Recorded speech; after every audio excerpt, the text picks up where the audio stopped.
Yo guys, Loki's long flashback, bro, is finally over. Like, after almost 7 months of Loki's flashback, and including the God Valley story, Rox's story, then Harald, everything, bro. Like, we are finally in the present now. It's insane, bro. The flashback is over, and Loki's storytelling is finally over in this chapter. So we're back in the present timeline, and Luffy is finally back, and it's great to see Luffy. Like after 6 months, bro. I miss my goat, man. This chapter is insane, and the setup for the next chapter is crazy. Luffy and Loki are about to pull up on Emu in the next chapter, bro. Like, I'm super hyped for the next chapter. It's insane. Anyway, guys, without further ado, let's go over the chapter. One Piece chapter 1171. The title is Ragnar. In the color spread, we see a cover request where we see Zoro being a cat ear by a cat. So yeah, this cover requests are really cool to see, but what I'm really waiting for is the next cover story, like to see what happens, because the cover stories are actually canon if you didn't know, because the last one we saw, it ended with the Yamato's cover story. So I think Oda's planning the next cover series pretty soon, so I'm waiting for that. So anyways, it's cool to see this new cover request, from people requesting Oda. So it's insane, great to see that. Anyway, guys, without further ado, let's go over the chapter now. The chapter starts exactly where we left off in the last one, where we saw Loki hitting King Harald with the final blow and ending him, and we see that everyone is talking about the everyone is now after the battle, everyone is reminiscing about the battle, what actually transpired, about everything that happened so far. And we see Gaban saying, I had a terrible vision, plain as day, of Harald venturing forth from this castle. So yeah, people are now wondering what would have happened if Harald actually managed to escape from the castle, and Gaban is really in shock that something like this was possible, if Harald actually went out of this castle alive, and if Harald defeated everyone, he could have destroyed the entire world if he got out of this castle. And Gaban is just wondering about the worst case scenario, what would have happened. And then he's even wondering if it's crazy that there was even a way to actually stop him, he's not talking about Loki. It's insane, bro. And Gaban then asks Jarul that, does the treasure of Elbaph really have such power? And Jarul says he doesn't know, but he says it gives chills in his spine to think what would have happened had Loki not been here. So everyone is just gassing up Loki, that hyping up Loki, how if he was not here today, King Harald would have gotten out of this castle and killed everyone in Elbaph, and the outside world would be in danger, So it's insane, bro. Loki upscale in this chapter is through the roof, bro. At the end of the chapter, bro, it's insane. We get more hints to what Loki's abilities are and what he can actually do, his full capacity, it's crazy, bro. And we also see Shanks and Gaban, bro. Shanks, bro, I have to say it, bro. Shanks at this point in time, I think he's not in his prime, honestly, you guys need to chill on Shanks in this chapter. And I love how Oda is humanizing Shanks in this chapter, we'll find out later as we go on. And we then see all the massacre that King Harald has done on that castle, and we see bodies everywhere, giant soldiers being corpses of giant soldiers all around the castle, and the entire castle is bloodied, it's insane. We then see Shanks and Gaban walking up to and Zoro all walking up to Loki, and they're having a conversation as to what actually happened.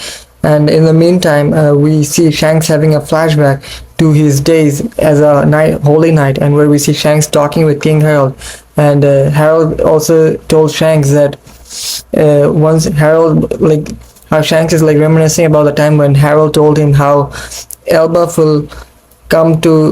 will experience a dawn when he gets accepted in the Knights of God. Little did King Harald know, bro. Bro had no idea, bro. He was just way too oblivious to the fact what the world government was actually about, And we see that Shanks also having another flashback to his father Garling, where Garling is saying that, speak your desire, whatever it is, you shall have it. You have been so deprived, my poor son. Those miserable peons are not people. Forget what happened in the lower world. And we see Shanks grabbing his left arm, where he has the Emu Abyss mark, Covenant mark.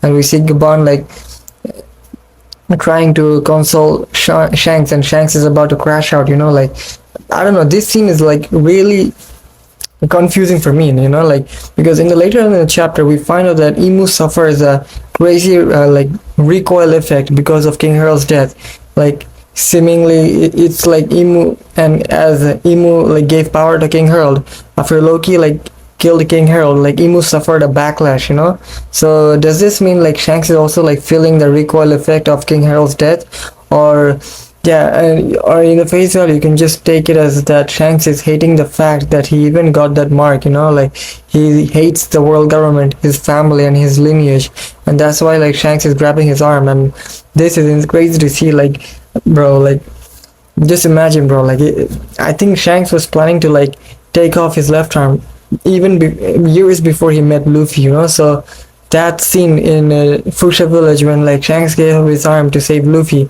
it hits really different now when you think about it. It's insane. We didn't see like Shanks trying to like console Gaban trying to console Shanks that that's a bad habit. Like, I don't know, man, like Shanks seemed like he's trying to rip off his left arm to like get rid of that mark, and Gaban tells him that that's your bad habit again, and don't you regret your birth. And Shanks then tells Gaban that, but why did Harald have to die? He was such a pure soul. He didn't deserve it.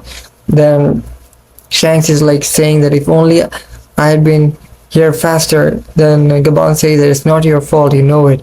Bro, like, I don't even know, man. Like, even if Shanks was faster, I think the damage was already done, like Emu had already like given Harald a pact, and Emu could have controlled Harald at any point in time. So I don't know if it would have made any sense, but yeah, it does make sense. Shanks is regretting the fact that he could have come a lot sooner and told Harald before everything transpired here, because as we know, Shanks came on Elbaph long before this incident actually happened. He was out there chilling with Gaban in the bath in Gaban's house with Ripley and Colon and Gaban. So yeah, man, like, I know where Shanks is coming from, but I don't think it would have made any difference if he had come here a lot sooner, And we didn't see Gaban telling Shanks that you still have a role to play, Shanks, I guarantee it. Everyone's life has meaning, but you have to keep a level head. So it's great to see this duo, like Roger Pirate duo, where I'm loving this duo between Shanks and Gaban, the Roger Pirate duo, I love the bond. It's really like Gaban and Shanks, it's like father-son, bond, like it's insane. Like the Roger Pirates were actually like Shanks' true family. Like you can see it here, bro. Like the way Gaban consoles Shanks, like it's just like his own son, it's insane. It's really wholesome to see the bond between the Roger Pirates, the getting the lore between all these like legends around. Like I'm loving, bro, like this flashback so much. Like this is one of my favorite flashbacks so far, bro, in One Piece, bro. Like this is insane, bro. Like we then cut away to a scene where like Loki is like sitting on the ground and beside King Harald's corpse, and we see Loki like saying that it has to be a joke, right? Does this happen? So this is the result of loving your country so much, So Loki is like referring to his father, and we see King Harald's like body lying on the ground, and it's insane, this panel, bro. Like how brutal this scene is, bro. Like, bro, like it seems he got the Gojo treatment, bro. In the end of last chapter, we saw how like Loki shattered King Harald's upper body when he hit him with Ragnar and the Thunderbolt at the same time, mixed with Advanced Conqueror's Haki, bro. Like it's insane, bro. Like the way like that panel was, bro. Like so. Bro, it seems like Loki destroyed the entire like upper half of King Harald's body, It seems crazy, bro. Like when in a way, bro, Loki is the first person we have seen in the story to like kill an immortal holy knight, bro. This is insane, bro. Like how, bro? Like, bro. So like this is mostly down to, I think, like Loki's devil fruit, Like he freezed King Harald and hit him with the Ragnar's lightning strike, and mixed with Advanced Conqueror's Haki. So like three types of attacks were put into one singular combined attack to take down an immortal Emu amped King Harald. So this is insane, bro. Like, and we then cut away to the Holy Land of Maryjoyce, and we see like Emu suffering a recoil effect of King Harald's death. And bro, like this is the first time like we are seeing like some sort of like restrictions on Emu's powers, This is crazy to see, bro. Like Emu is like huffing and puffing after sensing that someone had killed King Harald, and it seems like like when Emu like takes those powers back, it really works like the Horcrux, Voldemort's Horcruxes in Harry Potter, you know, like it seems like Emu is granting powers to everyone, and it's like Emu like gives a part of their soul to everyone, like to the Holy Knights and the Elders, you know. So if someone from the outside, if an outside force like takes down one of the Holy Knights or the Elders, like Emu suffers a recoil effect. But mind you, the scene where Emu takes powers from Saturn, Emu does not feel a recoil effect. Maybe because Emu was able to take the power back to themselves, you know. But in this case, where Loki was the one who killed King Harald, like that power most probably like it just vanished, you know. Like Emu like completely lost that power forever, you know. So yeah, but this might be like one of the way where we might be able to defeat Emu. Like this is the like very first time we have seen like weakness to Emu's ability. So this could mean that everyone has to like play a part in defeating the Holy Knights and Elders before you can get to Emu, you know. Maybe that's the way you can weaken Emu, so you can finally like defeat Emu, you know. Like maybe this is the way, bro. Like, I love how Oda is like slowly building up like Emu's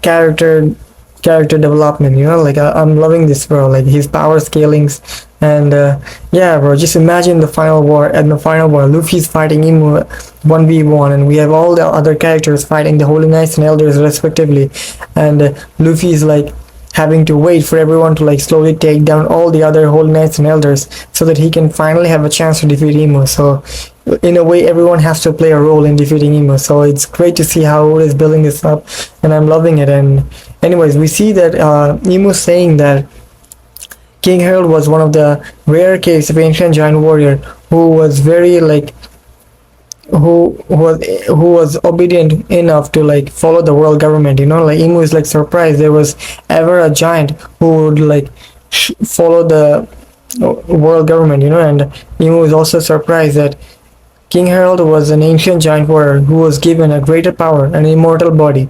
And Emu is like questioning like, so who is the person who was able to kill King Harald? Like what is lurking in Elbaph? Like Emu is questioning, like Emu doesn't know what's in Elbaph, you know. Like it seems like Emu was not able to like see what was happening when Loki was fighting Harald, but Emu felt that, you know. Like Emu doesn't know about Loki's involvement in the fight, so Emu is like questioning like what is in Elbaph. Like Emu is shocked, like how is this even possible to like able to take down a holy knight such as Harald, who was already an ancient giant and who was even buffed up by his powers.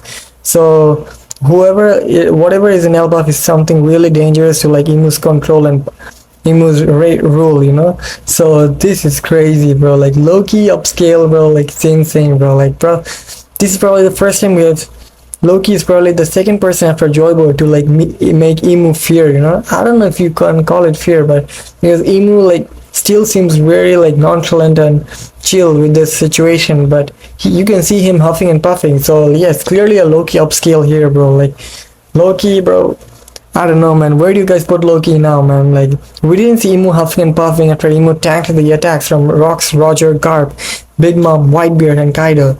But Emu is huffing and puffing after Loki ended Harald, bro. Like this is insane, bro. Like insane Loki upscale. Like did Loki just power scale the old gen, bro? I don't know, guys, man. Let me know down in the comments, bro. Like the power scaling is going out of this world, bro, in this chapter, bro. Like Loki is crazy. And we then see the elders like asking Emu if they should send they should send people to investigate what happened there in Elbaph, and what is in Elbaph, using Harald's Abyss, and Abyss, using the Herald's Abyss mark in Elbaph. They are planning to send people there, but Emu like tells them enough. It will only result in the death of more knights. Performing the covenant inflicts a cost upon Mu as well. Huff huff. Bro, like this is insane. So yeah, Emu like granting power to all the Holy Knights and Elders, like it has a cost, and Emu has to pay a cost for that, bro. Like this is crazy. Like as we have been saying so far Emu was shown to be like this omnipotent god who couldn't be touched and who was like unrivaled, but now we're slowly getting the details of like Emu's strengths and weaknesses, and it's great to see we finally get some answers as to how Emu's powers actually work, and we see that Emu says that Harald chose to debase himself before humankind to connect his country to other lands and peoples. This made him a heretic. His are a tribe of warriors whose every drop of blood calls out for battle. Carelessly incorporating them into the government will lead to internal collapse. So bro, like Emu is like very aware of the fact, bro, like how King Harald was a very rare type of person who was like obedient, who was willing to like obey, willing to bow his head to the world government to make connections with the other lands and peoples, and this made him a really like aberrant. And Emu is even like saying that like to if they allowed King Harald to like just carelessly, if they allowed King Harald to like casually join the world government, he would have like destabilized their authority and power, the status. And we see that King Emu saying that an ancient giant king of Elbaph who agrees to the covenant is a gift to move the likes of which shall never be seen again. So like Emu is saying that an ancient giant king of Elbaph agreeing to the covenant is something that will likely never happen again. Like Emu was even shocked that Harald was willing to like accept the covenant, and Emu is saying that he was a king that Elbaph never should have had. Like Emu knows what Harald was actually, like Emu is like giving Harald the respect here that he was a really good king that Elbaph never should have had. And see what came of it. History, and then bro, this is the most important line. Emu says history does not lie, our kinds are incompatible, never forget that Elbaph is D. Bro, like this is crazy, bro. I think this should not be more as shocking, but because most of us like already like predicted how Elbaph and Joy Boy and Nika, everyone is like connected together. And as we know, like it has been long theorized that the D clan are most likely the descendants of people, or the descendants of Joy Boy himself, who supported Joy Boy during the Void Century war against Emu and the world government, who fought alongside Joy Boy. So this is crazy. Like Emu saying that Elbaph is D. Like what does it mean? Like the entire Elbaph country is D, or like the people country is D, like, or the royal family of Elbaph is like are from the D clan, like maybe Harald and Loki are from the D clan members. This is insane, bro. Like, and the way Emu says that Elbaph is D, I saw some theories there saying that Elbaph might actually be the name of a person actually, maybe the first giant in Elbaph, maybe the first king of Elbaph, whose name actually coincidentally was named Elbaph, and this is insane, bro. Like maybe Emu is referring to that person as a D, maybe the first king of Elbaph, whose name was Elbaph. I know this sounds confusing, but I saw a crazy theory which suggests this could be actually the case, like and Elbaph like fought alongside Joy Boy / Nika during the first and second war against Emu, and that's why Emu is referring to Elbaph as D, so this is like crazy revelation here. And we then cut away to the scene in Elbaph where everyone is like slowly finding out about the news of Harald's death, and we see that Loki, Jarul, Shanks, Gaban, and all the other surviving giant soldiers are like having a conversation about what actually happened, and Loki is like telling everyone like not to like tell anyone about what actually happened here, and Loki is planning to go out to sea with the remaining surviving guards to take revenge on the world government and for his father, and this is insane, bro. Like Loki, my respect for Loki is insane, bro. Like the best character in Elbaph so far, bro. Like, so it's crazy to see, bro. Like even after all the massacre, some of the soldiers actually managed to survive, and Loki is telling Jarul that he is going out to sea and he will take the remaining survivors with him, remaining surviving soldiers with him. And Harald reminds Loki, and what about Harald's wishes? Harald, just like we know that from the last chapter, Harald wished that Loki would like end him, and Loki will take the throne of Elbaph as the new king, and but Loki tells Jarul that he cannot tell everyone what actually happened. He says everyone to listen closely. Don't speak a word of what happened here to anyone. Then Jarul says that, but everyone will blame you if you don't like tell the truth. Then Loki then says, how is it any different than usual? Do you really see a future where I become a king and carry on my old man's ideals? But there are other ways I can live up to him. So Loki is saying that even if he tells the truth, like people still won't like actually believe him, like people won't accept him as the king of Elbaph. But he that's not his way of like doing things, like Loki has his own way of doing things, and that is to take these powers that he has take these powers, the devil fruit and Ragnar, and go and avenge his dad and all the soldiers that died. And Jarul then tells Loki that if you're talking nonsense, Loki, the world government is a colossal organization.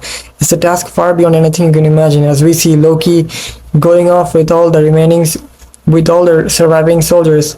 It's yeah, man, I think like the remaining surviving soldiers, like they all like teamed up with Loki, and Loki, that's like Loki's own crew, like, and Loki sets out to sea to like take revenge on his father. And and we see Shanks and Gaban like giving a look at Loki, and like they don't say anything, but they give a look at Loki, and we see like Shanks like, bro, like this is insane to see like Shanks in the situation, bro. Like this is probably the first time we have seen like Shanks like out of control, Shanks really crashed out in this chapter. Like he was like really going through it, bro. You can see the marks on Shanks's face, and Gaban is, bro, really stitched up as well, bro. Like it's insane to see this, bro. Like, and we see like Loki heading out to sea, and as we slowly cut back to the present, where people find out that a terrible disaster happened at the Horus Castle, where King Harald was killed. And we then cut back to the present timeline finally, bro, like present day Elbaph, where we see Loki like finally ending his story by saying off that he sailed right off the island. And he tells Harjrudin that by the time you returned home, I had been fully transformed into Loki the Father Slayer in the public's eye. I certainly did enough to convince them I was capable of it. And bro, like this is crazy. So yeah, the flashback ends right here, and we don't, bro, like I hope to see like Shanks and Loki's interaction, what actually happened between Shanks and Loki, and we don't find out the reason why Loki actually got chained up to the tree, and I think Oda is still saving that up for might be a big reason, like something major happened, because as we know, look at this flashback ends at the moment where Loki sets out to sea, and he was at sea for 8 years, and until he got captured and sent back to Elbaph, so by Shanks. And so what happened, like from this flashback we see that Loki and Shanks were not actually in bad terms. Like in fact they were actually fighting together to stop King Harald during that day. So what could have happened between Loki and Shanks for them to fight, like, and bro, like this is insane, bro. Like, and Shanks was the only one who was able to stop Loki, like what was Loki doing out at sea for 8 years, was he looking for the Galila giants, which like rocks told him, remember? Maybe Loki was looking for them all this time to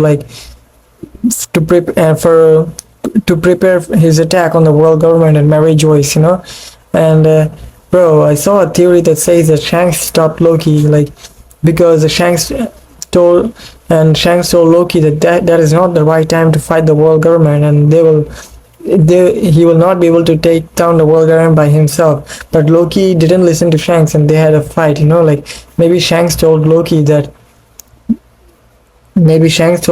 wait, to attack the world government, but Loki didn't want to wait because Loki was really like out for revenge for his father. But as we know, Shanks probably knows about the prophecy and the One Piece, and so he knows that the right person will come along. They need to wait for the right person to attack the world government. As we know, that is Luffy, the sun god.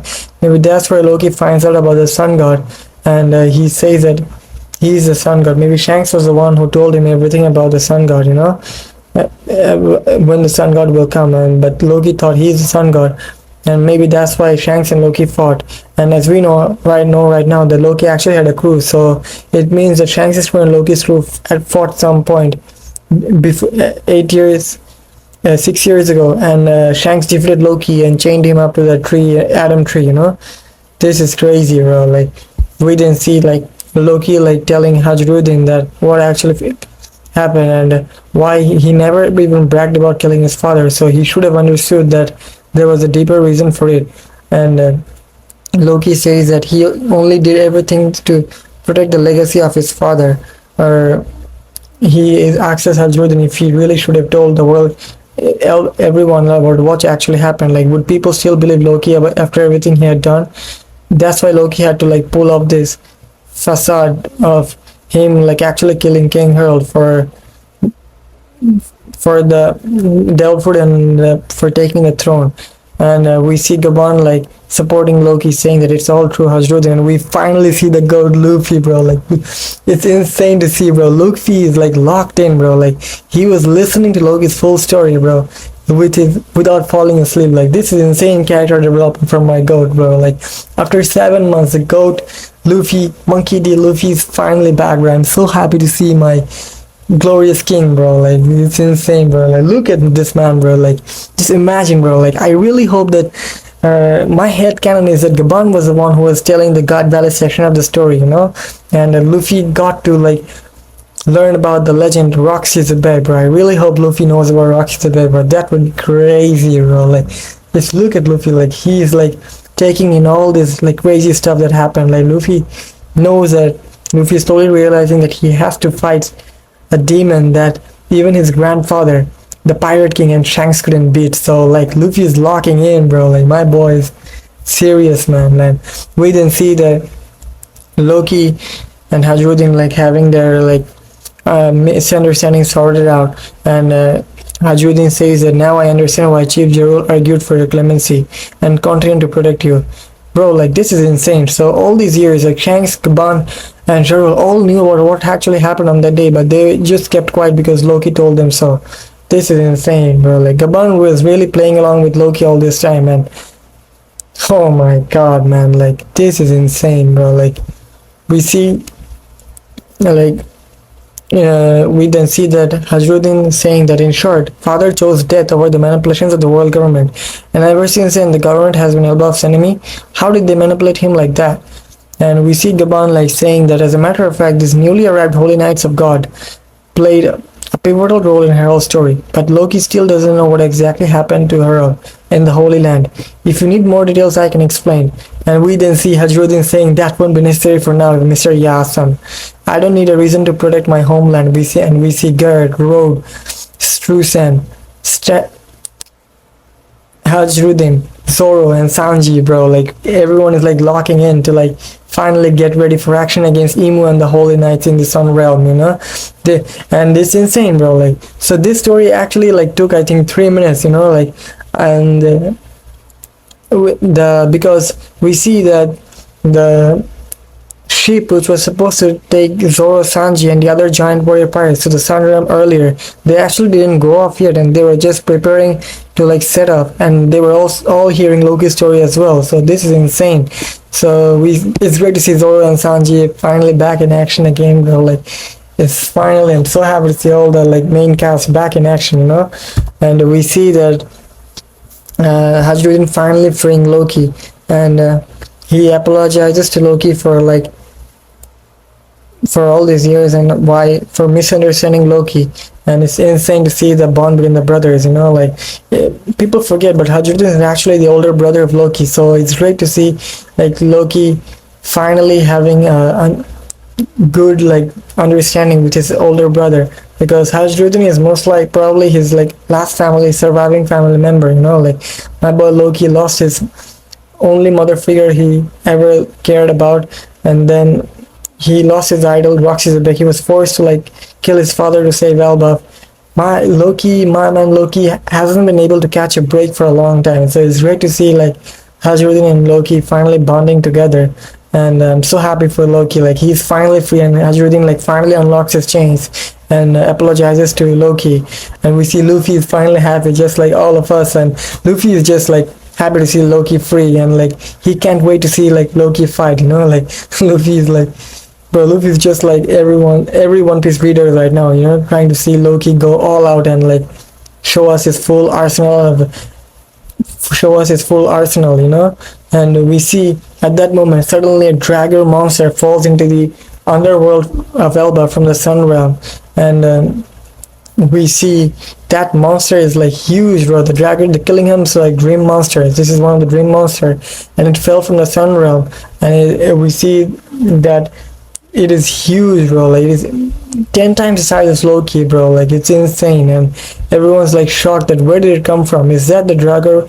Hasrudin is like questioning if it is even real. Like those aren't supposed to be real, and Loki is like gearing up to fight that thing, and Loki says it sounds like a perfect warm-up, and he tells everyone to go on ahead and he can fly up. So bro, like I'm curious, like does this mean like Loki actually has like a devil fruit that allows him to fly, and he can actually use Ragnar to fly, you know? Like this is insane, bro. Like, and Luffy's like shocked, like what is that thing? And we see Hasrudin like jumping off to the ship as the other giant warrior pirates with Gerd, Rode, Strusan, Stanson, and Hasrudin, they're all like going up to the sun realm using the ship.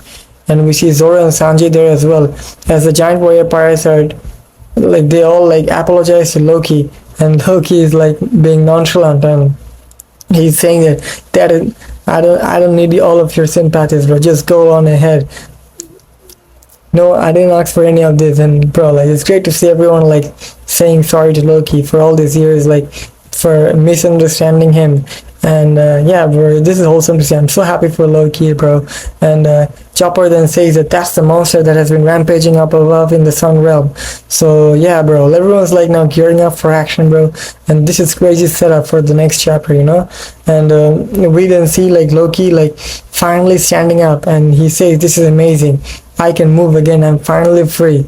And Hasrudin then finally shouts out from the side saying that, "But this is for this one thing. All of your other crimes are not forgiven, bro." Like, and Loki says, "Just shut up, go on ahead. No one asked to say you all this."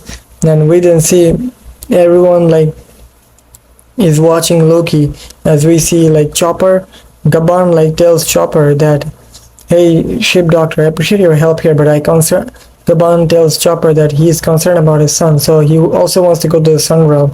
And Chopper then is shocked. But Sanji comes up and takes Chopper and Gaban with him, and Sanji uses Skywalk to fly up to the sun realm, fly up to the ship where they're going to the sun realm, you know, to fight the Holy Knights. And we see like Loki tells everyone to go on ahead and he will join up later. And we see that Luffy is also with Loki, and Loki is like surprised, like what are you still doing here? And Luffy is like sitting on Loki's shoulders, and Luffy is like really excited to see Loki fight. So Luffy is also staying with Loki in the underworld to see how Loki actually fights against the dragon monster.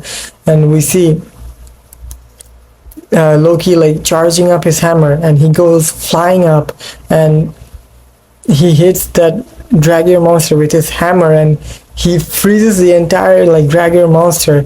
And it's insane, bro. Like the scale of this attack, bro. Like Loki is huge, bro, but that dragon monster is also like 10 times his size, bro. Like just look at this, bro. That monster was the size of larger than all the mountains in the underworld, and Loki casually just one shot at it. And the way he did it was he used Ragnar to hit it, and Ragnar like used again the same attack we saw in the last chapter, how he defeated King Harald. Ragnar like freezes the attack, freezes the dragon monster and shatters it into pieces, you know.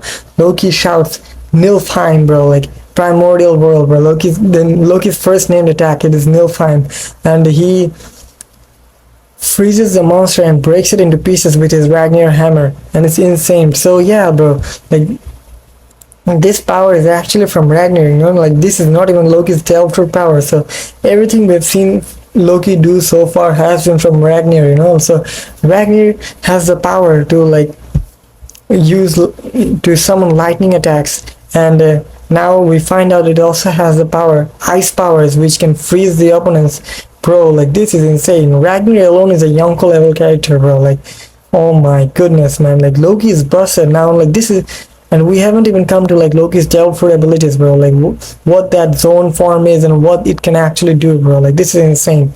But we did Loki did say he can fly up, so does this mean that Ragnar also has some sort of flying ability, or his Velford is related to some sort of flying ability? Maybe he can transform into a dragon or a Needhog, as most people has been theorizing. So from Norse mythology, as Ragnar is inspired from the Ratatoskr from Norse mythology, so it would make sense Loki has a Needhog devil fruit from the Norse mythology, you know.